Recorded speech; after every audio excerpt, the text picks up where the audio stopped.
This episode is going to be fun because it's all about making edible blood for films. One thing about blood when it comes to horror films, or any type of film for that matter, is that you often need to use more than one formula. Anything that's going into an actor's mouth needs to be edible. It needs to be safe, non-toxic, and match the blood that you're using for other effects. In this episode, we're going to be talking a little bit about how to make the blood and how to make it so the actors don't hate you when you're putting blood in their mouths. Whenever people talk about edible blood, the first thing that generally comes to mind is the very standard corn syrup and red food coloring. This is actually not a bad mix. The problem with it is that it tastes terrible. A lot of actors will tell you they absolutely hate having a mouthful of corn syrup whenever they have a scene where they have to cough up blood. Now, there are also other types of edible bloods using different bases such as chocolate syrup or other types of thick liquid. Some people use starch and water. All of these things can taste horrible after a while, especially after many takes. Now, here's something that often happens on the set of horror movies, and that is somebody wants to taste the blood. I don't know why, but that just seems to happen an awful lot. Maybe they think it's funny, or it might be a character that is going to have a mouthful of it later and they want to get an idea of what it tastes like, but you can pretty much count on the fact that if you've got blood on the set, somebody's going to try to guzzle it. The problem is that some blood formulas are very toxic and dangerous for human consumption. This includes bloods that are used on fabrics that are usually based with either soap or laundry detergent, the latter being particularly dangerous because it is literally designed to break down organic matter, not something you want to put in somebody's mouth.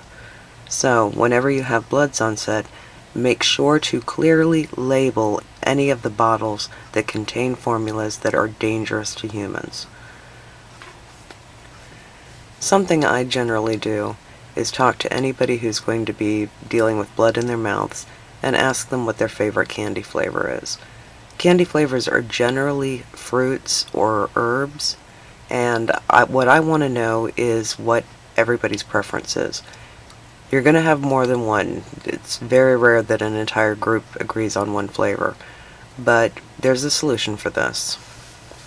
You can go to any website that sells items for bakers, and you're going to find a large selection of food flavorings. These are usually used for sugar confections and candy, and you're going to find everything from A to Z as far as flavoring is concerned.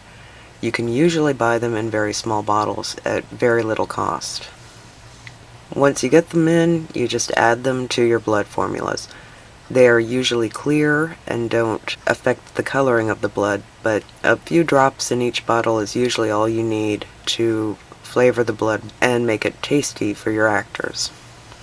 You'll find that when you start doing this, the actors are really going to appreciate it. I've been on sets where we've joked about which blood was the best and had taste test contests between all the different flavors. It really does make the actor's job a bit easier because instead of being angry about having a mouthful of corn syrup, they're actually tasting something sweet and can concentrate more on their performance. So that is my advice when it comes to making a bloody film with lots of actors eating blood very happy. Just remember to keep your bottles labeled so everybody knows what kind of blood is in what bottle. Keep your toxic ones away from your cast whenever possible. And just have fun. Because let's face it, splattering actors with a bunch of blood is just fun. I hope that you enjoyed this episode of the Unconnected Filmmaker, and if you found this information useful and want to be notified when the next video premieres, just hit that subscribe button. Or, if you have anything you'd like to see an episode on, feel free to comment below. See you next time, and keep those cameras rolling.